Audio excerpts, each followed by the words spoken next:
Assalamualaikum warahmatullahi wabarakatuh. Perkenalkan, nama saya Miranda Oktaviani.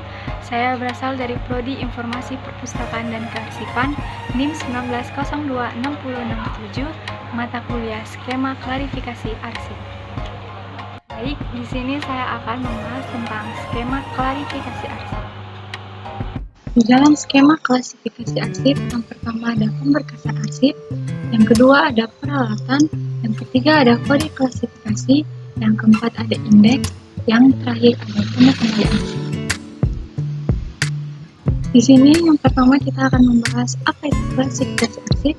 Klasifikasi arsip adalah penggolongan dan pengelompokan arsip atas dasar kesamaan masalah yang terkandung dalam arsip. Fungsinya untuk mempermudah dalam penyimpanan dan pengembalian. Jenis sistem pemberkasan, yang pertama ada sistem pemberkasan abjad atau alphabetical filling system. Terdapat nama orang, nama badan, nama wilayah, urutan kamus, urutan ensiklopedia. Yang kedua ada sistem pemberkasan angka atau numerical filling system. Terdapat angka urut, kronologis atau urutan waktu. Dan yang terakhir ada sistem subjek atau subject filling system. Pemberkasan arsip.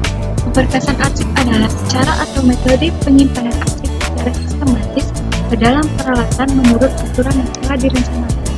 Tujuannya yang pertama, ketetapan dan kecepatan dalam penemuan kembali. Yang kedua adalah mengantisipasi adanya dokumen yang hilang. Yang ketiga ada efisiensi dalam penggunaan ruang dan peralatan. Dan yang terakhir adalah mempermudah dalam penyusunan. Peralatan yang pertama ada filling kabinet, yang kedua ada roll of park atau rak bergerak, yang ketiga ada sekat atau grid, ada primer, sekunder, dan tersier, dan yang terakhir ada column. Ini adalah contoh bentuk grid atau sekat. Ada primer, sekunder, tersier, dan column. Bagaimana sih cara membuat kode klasifikasi? Yang pertama, menentukan subjek utama arsip yang bersangkutan. Yang kedua, menentukan golongan atau kelas dari subjek yang bersangkutan. Yang ketiga adalah melalui indeks relatif, menentukan kode subjek yang bersangkutan. Klasifikasi arsip terdapat dua. Yang pertama, klasifikasi fasilitatif. Yang kedua ada klasifikasi substantif. Klasifikasi fasilitas adalah mencerminkan tugas-tugas penunjang organisasi, contohnya ada kepegawaian, keuangan, dan lain-lain. Klasifikasi substantif adalah klasifikasi yang mencerminkan tugas-tugas profesional atau pokok organisasi, contohnya pendidikan dan pengajaran, dan lain-lain.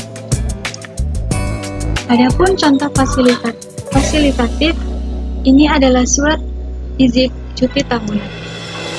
KP adalah untuk kepegawaian, di mana 04 itu adalah cuti, dan cuti itu ada 02 yaitu cuti tahunan.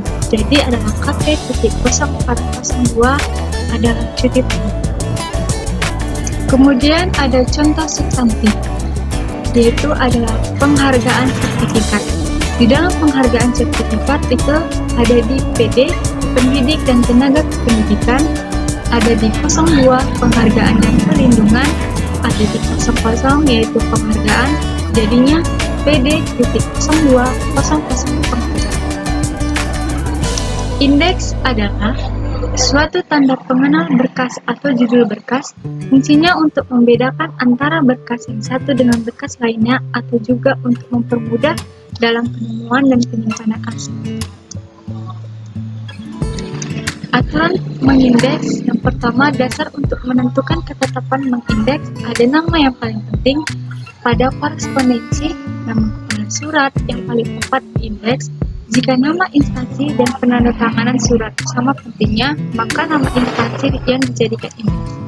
Yang kedua ada pada surat yang tidak berkepala surat, akan lebih baik diberi indeks dengan nama penandatangan indeks.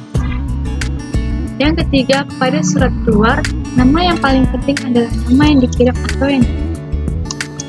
Yang keempat, ada pada surat keluar untuk perorangan, untuk nama si alamat yang terpenting sebaiknya digunakan sebagai indeks.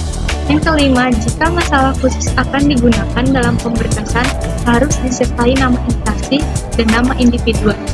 Dan yang terakhir adalah jika nama atau masalah dalam surat yang dianggap penting, maka itu yang temu kembali arsip itu adalah yang pertama pencarian, yang kedua adalah pengeluaran arsip daerah, yang ketiga pengeluaran arsip daerah, dan yang terakhir adalah pengembalian. Terima kasih. Sekian, itulah hasil materi yang dapat saya sampaikan. Lebih kurangnya saya mohon